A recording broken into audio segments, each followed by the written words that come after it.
Olá, então começando o nosso VitaCast, uma proposta onde a gente vai receber convidados aqui para conversar sobre diversos assuntos relacionados à área da saúde.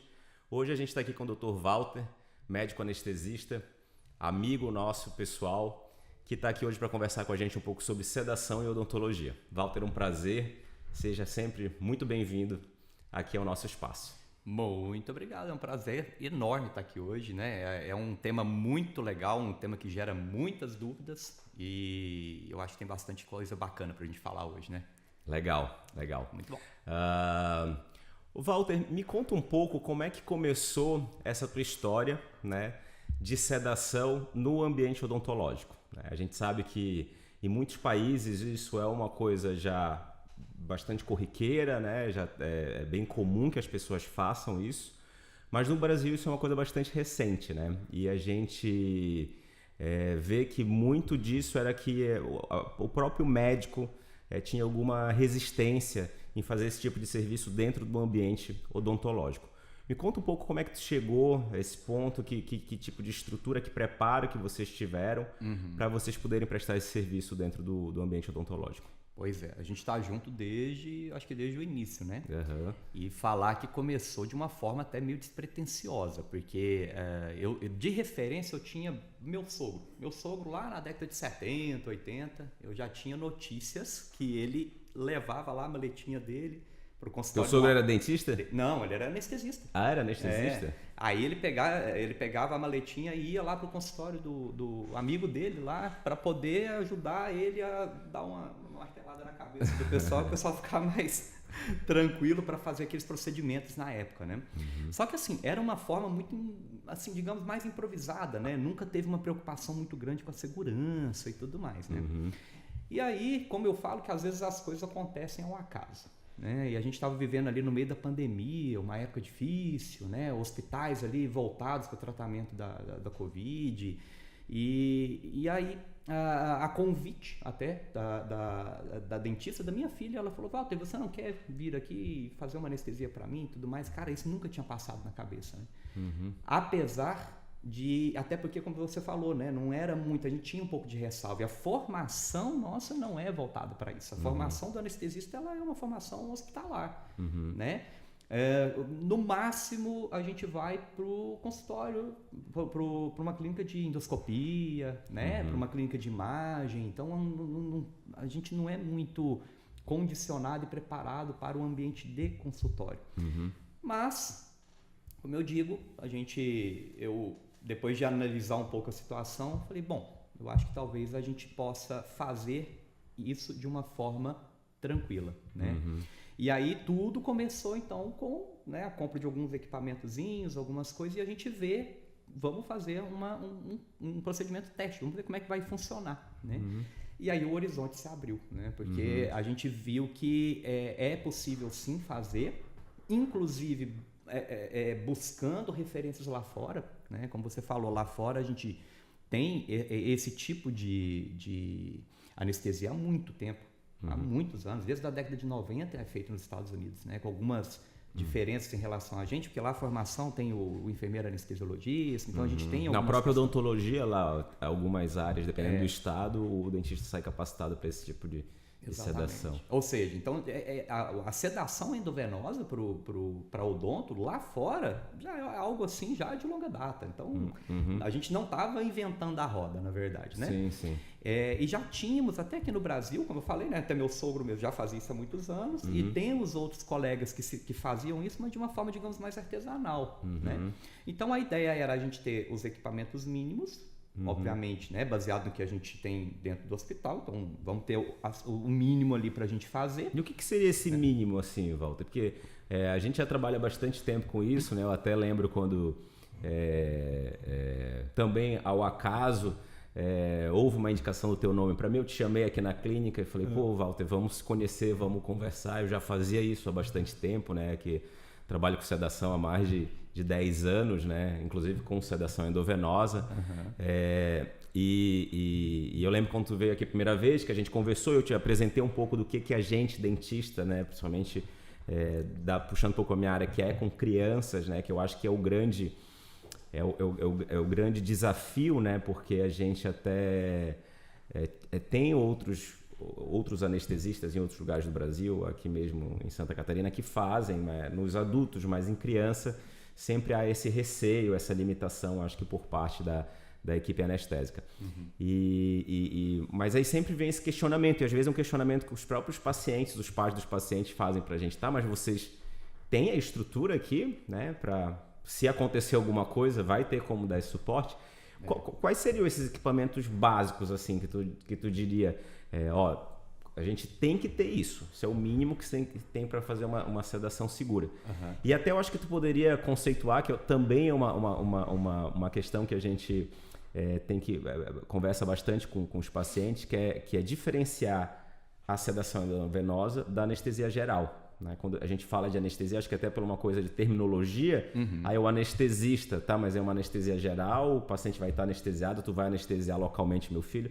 Então, acho que conceitua isso daí pra gente, diferencia um pouco do que é a sedação, o que é a anestesia geral, e quais equipamentos básicos que a gente tem que ter no consultório, que vocês, obviamente, trazem, para que a gente faça isso de forma segura. Beleza. Não, muita pergunta, hein? Agora eu vou ficar falando 10 minutos. Qualquer coisa, então, me lembra aqui. Ó. Vamos lá. Vamos começar ali da questão dos equipamentos primeiro. Existe uma resolução, né, do CFM, do Conselho Federal de Medicina, que determina para a gente os recursos mínimos, né, para que a gente faça uma anestesia. Tá? E aí, dentro da anestesia, a gente tem algumas classificações, como você falou, né? Nós temos a sedação, a gente tem a anestesia geral, a gente tem os bloqueios e por aí vai. Então, dependendo do que é feito, a gente precisa ter materiais específicos para aquilo, né? Quando a gente fala de anestesia geral, a gente está falando de tirar, né? Digamos assim, na verdade é um tripé, né? A anestesia geral, ela tem 3 ações que a gente precisa fazer. Uma é a analgesia. O que é analgesia? Tirar a dor. Totalmente. Deixar o cara sem percepção de dor. E quando eu falo sem percepção de dor, a gente está falando, não é daquela questão assim, meu Deus, está doendo. Isso aqui está doendo. Se eu espetar uma agulha, vai doer. Não consciente. É analgesia do corpo. Né? Do corpo todo? Do corpo. Então, peraí que eu já vou juntar tudo aí, vai ficar melhor, vai ficar mais claro. Então, temos a analgesia. A segunda questão da sedação da anestesia geral é a hipnose. É você tirar a consciência. Então, botar o cara para dormir. Segunda coisa. E a terceira coisa é relaxar a musculatura. Então, nós temos analgesia, hipnose e relaxamento. Essa tríade, essas 3 coisas é a base da anestesia geral. Tá? Quando eu falo anestesia geral, vamos imaginar, de uma forma assim para a gente deixar mais fácil, imagina uma pessoa que vai tirar, por exemplo, a vesícula, né? Que vai ter que fazer um corte na barriga, ou vai fazer uma cirurgia por vídeo, entrar com uma câmera dentro da barriga e tudo mais. Eu não tenho como fazer uma anestesia local, né? Na barriga toda. Então, o que eu tenho que fazer ali? Eu tenho que fazer com que o corpo inteiro fique, entre aspas, analgesiado, ou seja, fique anestesiado o corpo todo, porque não dá para fazer anestesia local no corpo todo, né?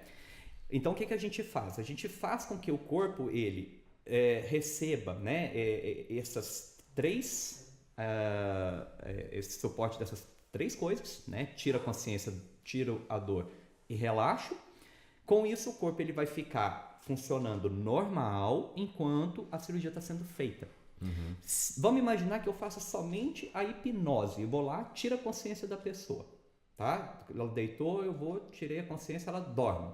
Se eu pegar o bisturi, se eu pegar uma faca e fizer um corte, ela não vai ter consciência que eu estou cortando, né? Mas o corpo vai sentir. É como se o corpo quisesse sair dali, né? Então, o que é o corpo sentir? Taquicardia, aumento da pressão. Então, a gente tem sintomas, né? O corpo começa a manifestar aquelas ações ali de fuga, né? Preparar para correr, porque tem alguma coisa errada. Então, a gente precisa atuar naquelas 3 coisas que eu falei. Então, analgesia, porque quando eu cortar, eu quero que o coração continue batendo normal, sem aumentar a frequência. Eu quero que a pressão se mantenha normal, né? E ao mesmo tempo, o músculo da barriga ele tem tônus. A barriga ela contrai, então eu quero também que o músculo da barriga fique relaxado, porque daí o cirurgião consegue abrir a barriga, consegue mexer. Né? Então, assim, essas 3 coisas são importantes, são obrigatórias para uma anestesia geral. Além, né, é óbvio que quando eu relaxo o músculo, eu relaxo o músculo da respiração, que é o diafragma, né? Então a pessoa para de respirar sozinha. E é por isso que a gente precisa entubar e colocar no respirador.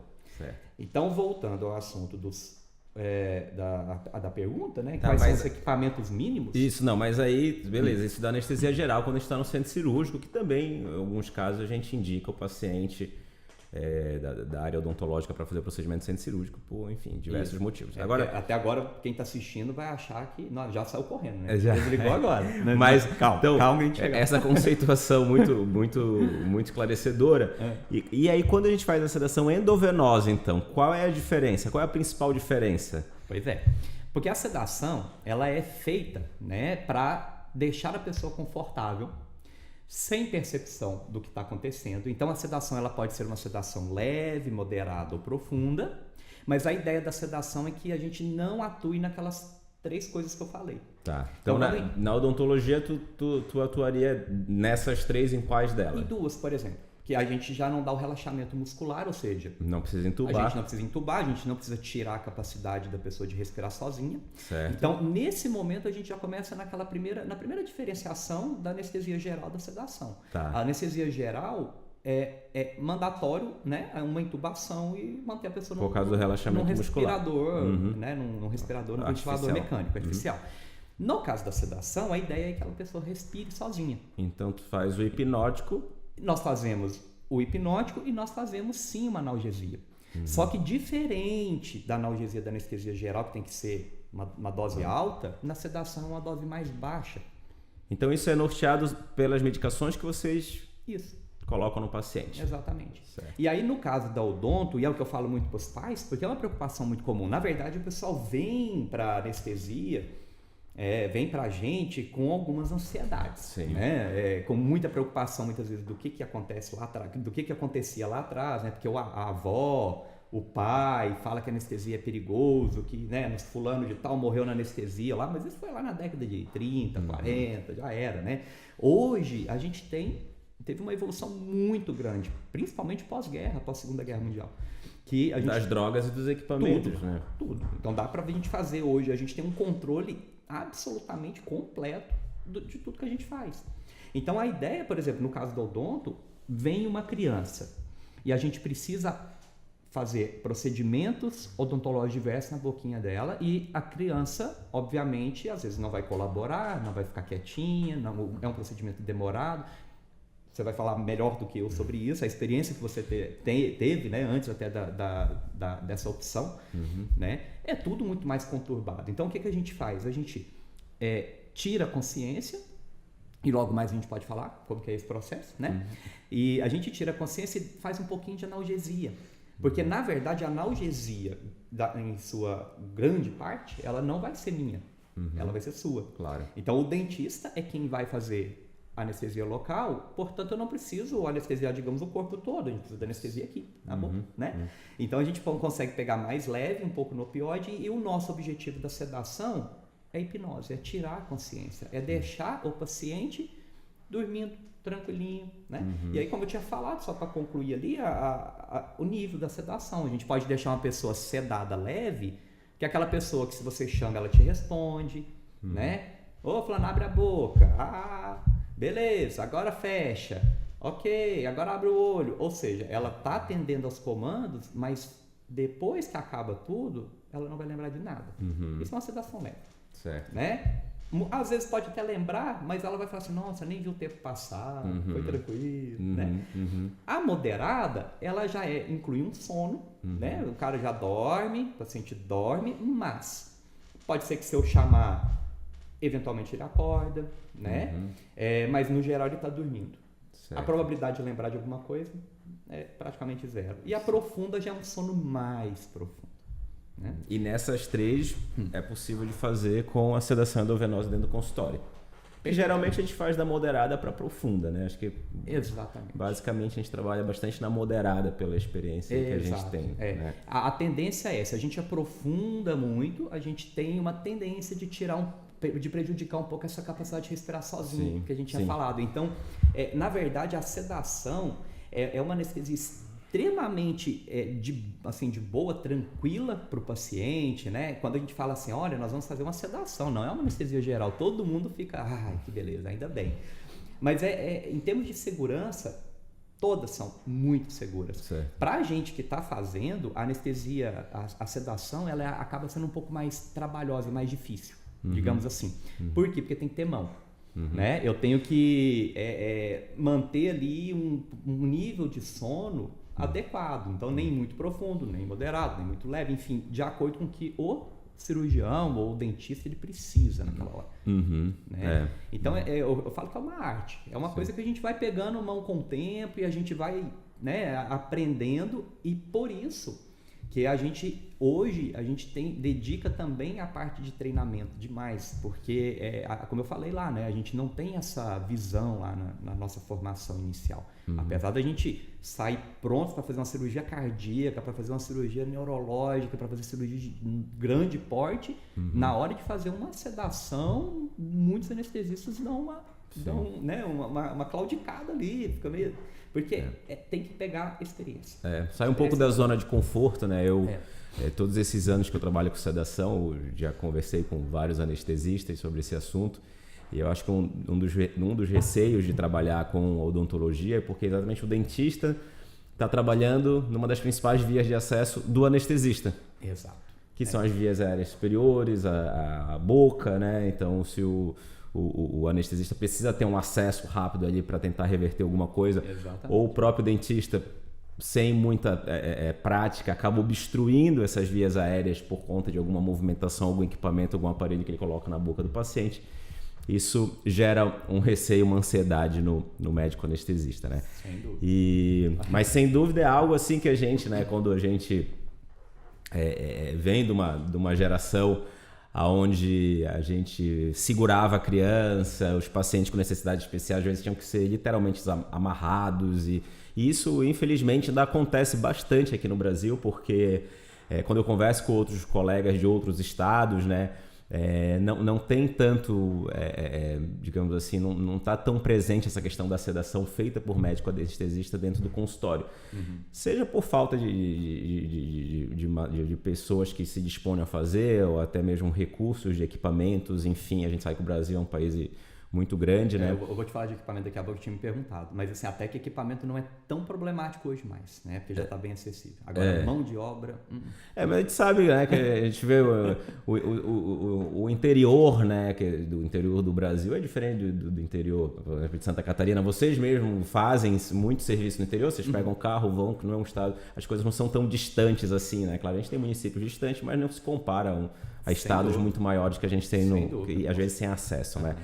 Mas isso é algo que é muito angustiante, né? Então, às vezes, os pais me perguntam, mas não tem um risco de sedar? Tem, claro, o risco você tem. Você dá um xarope pro seu filho para tosse, você dá uma sedação, tudo tem risco, né? Agora, o que eu sempre digo para eles... Mas não é o que eles querem ouvir, né? É 100% seguro, não é 99,9%. Mas, ao mesmo tempo, eu falo para eles, olha, é muito arriscado eu também fazer um procedimento na boca do teu filho com ele se mexendo, ele chorando, tu tendo que segurar, né? Às vezes, por exemplo, eu vou tentar anestesiar um dente, a criança se mexe, acaba perfurando a bochecha, a língua, enfim, né? Então, é uma coisa que durante anos, eu quando eu fiz meu doutorado nos Estados Unidos, como lá é muito presente essa questão da sedação, e no estado que eu estudava, que era Carolina do Norte, a residência de odontopediatria já capacitava o dentista para ele fazer essa sedação, né? Então ele tinha esse treinamento dele fazer essa indução, né? Dessa sedação mais leve e moderada. Quando eu voltei aqui para o Brasil, eu falei, meu Deus, eu tenho que trabalhar com isso, né? Eu tenho que ter um serviço desse no meu consultório, porque não cabe mais, porque além de você expor o seu paciente a um risco, a sua equipe é um risco, porque também a criança pode morder tu auxiliar, pode, né, machucar, enfim... o teu serviço fica não é um serviço de qualidade, né? Então, como é que eu vou fazer uma restauração apropriada, uma cirurgia numa boca de uma criança de 3, 4 anos de idade que não fica parada para nada? Não vai ficar bom. O resultado final daquilo tem a chance de ficar ruim, é grande, né? Então, eu fico muito feliz, né? Me sinto privilegiado, inclusive, da gente poder ter esse tipo de serviço e poder oferecer para o nosso paciente de forma acessível, né? Que a gente também, quando a gente começou mais nessa questão do centro cirúrgico, né?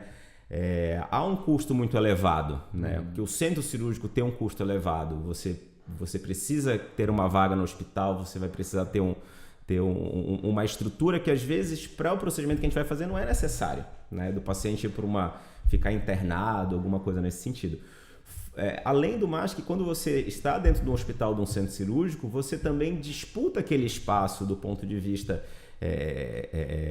de horários e de custos com outras especialidades médicas de cirurgias maiores que também, né, talvez não é uma estrutura que não precisa. Então, você consegue, no primeiro momento, parece que para a família que vai ter que arcar com esse custo da sedação ser algo um pouco elevado, mas quando você compara com a outra alternativa que seria levar para um centro cirúrgico, o custo não é tão elevado assim. Não é. E o conforto, eu acho que o bem-estar do paciente dele está vindo ele vem ser submetido num procedimento, numa clínica que ele já frequenta, que é aquele ambiente, aquela sala de espera que ele já conhece, aquele cafezinho que o pai já está acostumado a tomar com aquela secretária. Eu noto que até para a indução da sedação do paciente influencia. Quer dizer, você tem um paciente entrando mais tranquilo, uma família estando mais próximo, né? Seguro, num lugar mais aconchegante do que você estar no centro cirúrgico, que é um ambiente mais frio, onde a pessoa obviamente não tenha o costume de frequentar aquilo com regularidade, né? Exatamente. Então eu acho que isso é uma questão muito importante.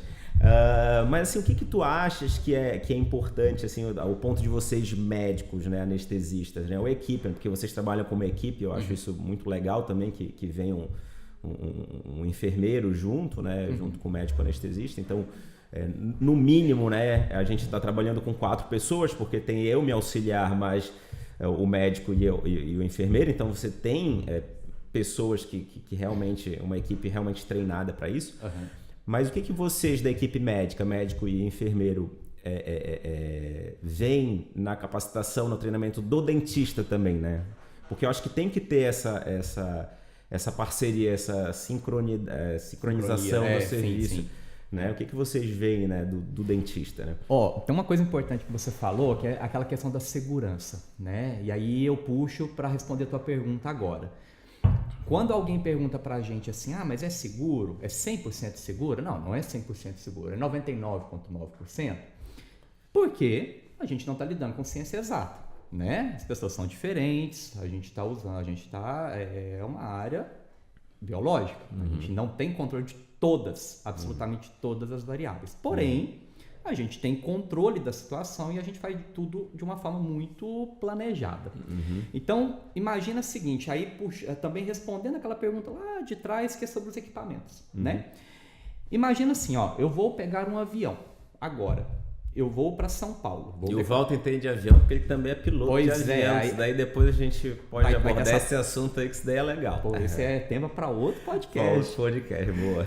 Mas olha só, pode convidar de novo, viu? A gente vai falar da próxima de avião. Tá. Então assim, imagina você vai pegar um avião aqui e vai para São Paulo. Na hora que você... O que você precisa, se eu te perguntar assim, o que você precisa para poder fazer um voo daqui para São Paulo? O que você vai me responder? Eu preciso do avião, do combustível, né? E alguém que saiba pilotar. E alguém que saiba pilotar. Pronto, é isso. Subir e descer, né? Acabou, né? De preferência. Como é que o pessoal fala aqui, né? Decolar é opcional, pousar é obrigatório. É obrigatório. Então, tem que saber.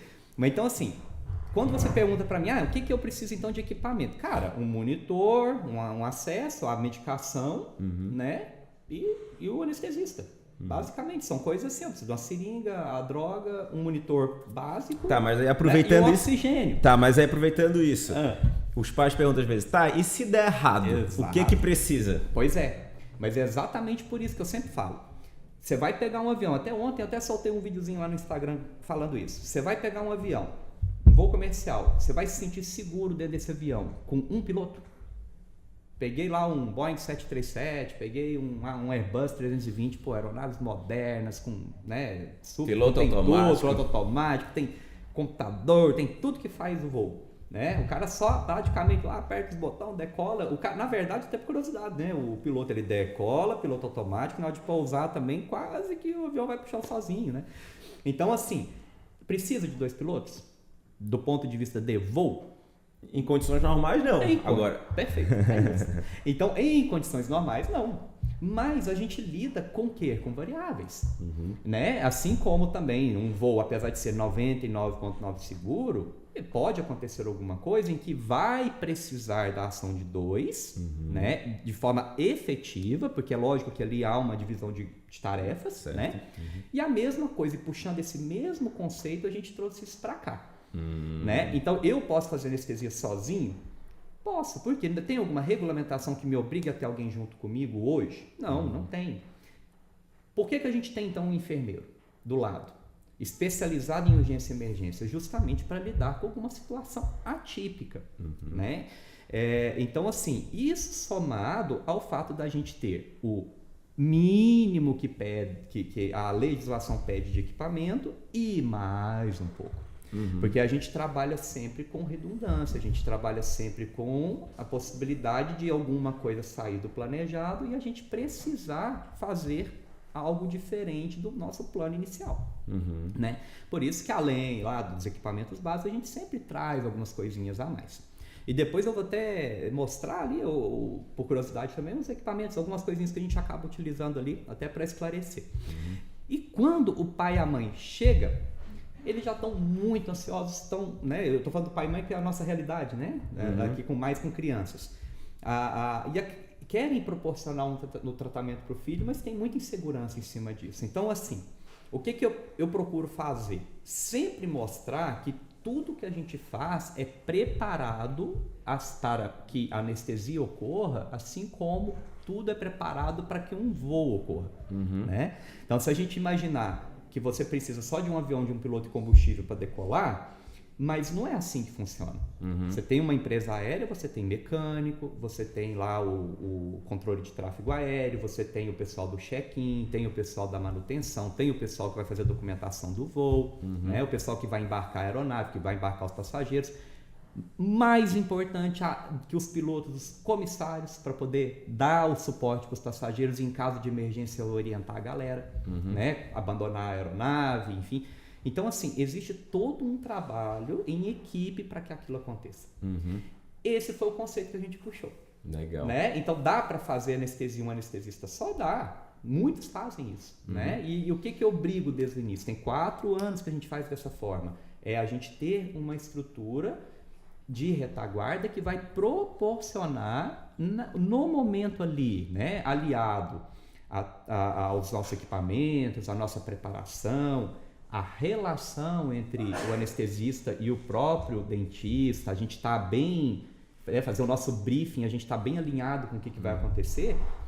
Muita coisa aconteceu antes daquilo.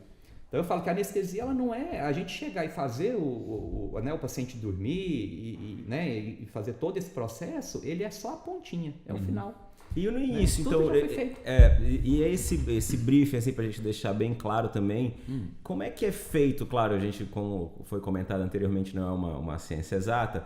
Como é que a gente faz essa pré-seleção do paciente, essa avaliação, essa indicação do paciente? Ó, esse paciente está apto a ser submetido ao procedimento de sedação, né? Por procedimento odontológico.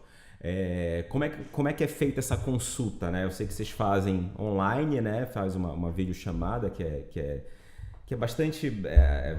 facilita bastante, né? Eu acho que agiliza muito, né? E a gente sabe que essa avaliação também ela é feita, isso a gente passa para os pacientes, ela é feita próximo ao dia do procedimento, não adianta avaliar agora e fazer o procedimento para esse paciente daqui a um ano. Isso. Mas o que vocês fazem de triagem ali, né? Quais são as principais perguntas para que você possa... Não, Marcos, esse paciente está ok, podemos fazer o procedimento, está tudo certo. Beleza. A pandemia ela trouxe uma das consequências ali, né? Tivemos muitas coisas ruins, Mas a teleconsulta foi algo que surgiu, né, que foi, digamos, homologada, né, durante a pandemia, pela questão do distanciamento, e que hoje a gente faz de forma legalizada, ou seja, a telemedicina ela é considerada uma consulta válida, né, do ponto de vista legal. Isso é muito bom, Sim. porque a gente conseguiu otimizar. Então a gente não precisa mais estar no mesmo local para fazer essa preparação. Toda anestesia ela é precedida de uma consulta. Sim. Então, né, eu jamais vou, a não ser em situações de emergência, né, eu jamais vou anestesiar alguém sem antes conhecer essa pessoa. Conhecer o histórico médico, conhecer, saber as medicações que usa, né? Quando a gente fala de criança, por exemplo, criança abaixo de 3 anos, é importante até a gente saber se o nascimento foi pré-termo, né, ou antes da hora, ou se foi no tempo certo. Sim, claro. Então corrige a idade, né? Tem um monte de comemorativos nessa história que a gente, na consulta, a gente faz esse levantamento, né? Para preparar, para a gente poder saber se tem que dar alguma orientação especial. E existe algum exame que às vezes você precisa fazer exame de sangue, precisa ir no cardiologista? Isso é protocolo ou não tem necessidade? São apenas em algum caso específico? Então, depende. Aí vai depender muito. Por exemplo, uma criança saudável, que não tenha comorbidade, dependendo do procedimento que vai ser feito, não é mandatório a gente pedir nada. Perfeito. A gente faz a história, orienta a questão do jejum, e daqui a pouco eu falo sobre o jejum, que é importantíssimo. E depois a gente faz o procedimento, é bem tranquilo. Faz uma avaliação física nesse paciente para ver se as vias aéreas no dia do procedimento. Exato. Aí temos algumas questõezinhas, né? Que às vezes, por exemplo, a gente faz, como você falou, não dá para fazer a consulta muito antecipadamente. Por isso que a gente deixa fazer uma semaninha antes, né? Alguns dias antes ali, para não haver muita mudança, né? Porque às vezes você fala assim, olha, Marcos, teu filho, eu vou consultar ele agora. Não, ele tá ótimo, não toma remédio para nada, tá tudo certo. Daqui 3 dias ele gripa. Começa com um ranho, começa a ficar com o nariz entupido, escorrendo, tosse, febre. Aí mudou tudo, né? Então a gente procura fazer a consulta bem próximo. E no dia a gente avalia também. Então não é porque, tá tranquilo, a consulta tá ótima, não é 100% de certeza que vai acontecer no dia, até porque a gente precisa avaliar no dia se está tudo bem. E aí o que seria então, só para te interromper, aproveitando o gancho aí, uma contraindicação? Temos aquelas que são, digamos, já da própria criança, tá? Que a gente não pode mesmo nem dar sequência, a gente já interrompe na consulta. Daí seriam, até aproveitando, vamos falar, seriam contraindicações temporárias e contraindicações absolutas, né? Isso. O que seriam? Dá um exemplo aí de alguma Quando a gente coisa. faz a consulta, a gente classifica, né? Existe uma classificação, né, da Sociedade Americana de Anestesia, que chama ASA. Esse ASA, ele vai de classificação de 1 a 6, tá? O ASA 1, só para exemplificar rapidamente, é alguém que não tem doença, que não tem nenhum problema de saúde, que não trata nada, né? É saudável, não tem nenhum probleminha, então é ASA 1. Vamos imaginar, uma criança que tem diabetes, ASA 2, desde que o diabetes seja controlado. O mesmo diabetes está descontrolado, ASA 3. Né? Então, entre outros probleminhas de saúde ou condições especiais que vão mudar esse ASA. No consultório, a gente só pode fazer, né, por lei, ASA 1 e ASA 2. Então, meu filho tem diabetes, mas está controlado. Tranquilo. Meu filho tem uma síndrome X, mas está sob controle, o especialista liberou para o procedimento. A gente, inclusive, está com uma paciente com síndrome que... É Prader-Willi, né? É Prader-Willi. Prader-Willi. Então, assim, que está em vias, né? A gente está avaliando, inclusive já pedimos uma avaliação de especialista. Então, aí, no caso como esse, que é uma paciente com uma síndrome, foi feita a solicitação de exames específicos para ver se essas características dessa síndrome podem contraindicar o procedimento. Exato. Então, e assim, o que seria basicamente uma coisa que contraindicaria? Vamos imaginar, uma coisa que pode contraindicar um procedimento, por exemplo, crises convulsivas não controladas. Então, a criança que tem epilepsia, com difícil controle, né? É uma das coisas que vai para o hospital, não tem muito como fazer. O síndrome de Down, que no geral, por exemplo, é uma síndrome absolutamente tranquila para a gente fazer, mas existem é uma característica da síndrome de Down ter cardiopatia congênita. Então, dependendo da cardiopatia que tiver, a gente não pode fazer, porque passa a ser um pacientezinho ASA 3, né? Então, dentro daquela classificação de ASA 1 e 2, até o 2 ok. Então, é uma comorbidade que está controlada, beleza. né? Então a gente tem que ver até que ponto que essa comorbidade ou essa condição vai interferir na hora da anestesia. Né? Então isso a gente está falando daquelas condições natas da criança, né? Agora, quando a gente fala de condições temporárias, aí seria, por exemplo, olha, eu até falo muito que essa época agora que esfriou, né, tá mais, dá essas mudanças de tempo, de dia às vezes está mais quente, à noite esfria, vento sul, né? Aí é o terror de todo mundo, porque é dificílimo a gente pegar uma criança totalmente 100%. Quando eu falo 100% não tá com secreçãozinha, não tá com ranho, não tá com uma tossezinha seca. Claro. É muito difícil, né? Claro. Isso é contraindicação? Depende. A princípio não. Né? A princípio não, mas às vezes começa assim, aí começa a evoluir, queda do estado geral, aí já começa aquela infecçãozinha mesmo assim, o vírus ou bactéria que derruba a criança. Já começa a deixar a criança mais encatarrada. Obstrui as vias aéreas. Isso. Que a gente com a medicação já vai diminuir a frequência respiratória desse indivíduo. Aí é um problema. Nem é diminuir a frequência, o problema é que é o seguinte, né? A criança está deitadinha. Lembra que a gente falou lá, né? A sedação, ela respira sozinha. A gente coloca um catéter de oxigênio no nariz durante o sono para dar um aporte, para dar um plus, né? Um pouquinho a mais ali. Mas ela fica respirando sozinha. Se a via aérea estiver muito secretiva, estiver muito obstruída por secreção, ela já tem um relaxamento normal. E aí, junto à secreção, ela vai respirar mal. Durante e a gente já viu isso acontecer, isso é muito desconfortável para todo mundo? Para o médico e para o dentista também. Tem risco para a criança? Não, porque a gente maneja muito bem. A gente vai lá, a gente limpa, aspira e tudo mais. Mas dá um trabalho danado assim? Dá. Principalmente para você, né? Com certeza. Você está tentando fazer o procedimento, toda hora eu tenho que ir lá e te interromper. Não, Marcos, peraí, para um pouquinho aí, deixa eu fazer uma limpada. Então, a gente aspira e sai bastante. E não é o que acontece normalmente numa situação, digamos que a criança está legalzinha, assim, está bem, né? Pode estar um pouquinho, às vezes com um pouquinho de secreção e tal, mas se tiver pouco, a gente maneja, tranquilo, e eu não tenho que ficar te interrompendo. Você consegue fazer lá 1 hora de procedimento numa boa, né? Então, essa questão da contraindicação, temos essas duas vertentes, mas independente. Isso é importante a gente falar que assim, a gente liberando, falando, olha, bora, vamos fazer, tranquilo, pode ficar sossegado porque vai dar certo. Houve uma vez que a gente começou e aí a gente viu que não dava para continuar, a gente teve que interromper porque estava realmente complicado a gente ficar tendo que interromper e já estava te atrapalhando, né? A gente abortou. Não, né? É como se o avião decolasse, fazendo analogia de novo, o avião decolasse, deu uma falha de um motor aqui, melhor a gente não continuar não, vamos voltar e vamos pousar. Antes de dar ruim já pousa. Antes de dar ruim, pousa e resolve o problema. E pra gente finalizar, Walter, que a gente tá aqui, acabou nosso tempo, que pena. A questão quando o papo é bom, a gente nem sente o tempo passar, né? A questão do jejum, né? Que eu acho que é fundamental até pra gente informar para as pessoas, né? Que isso sirva de informativo, caso alguém, né, tenha um familiar, uma criança para ser submetida ao procedimento. Qual é essa grande questão do jejum? Por que é tão importante? Quanto tempo é? E caso a pessoa não faça, o que isso pode repercutir durante o procedimento? Pois é. O jejum é um pouco diferente. Inclusive, o pessoal às vezes vem meio que com aquela ideia do jejum para exame. Né? Vai fazer um exame, fica 12 horas, 8, 12 horas de jejum, né? E água não tem problema tomar, porque água é água.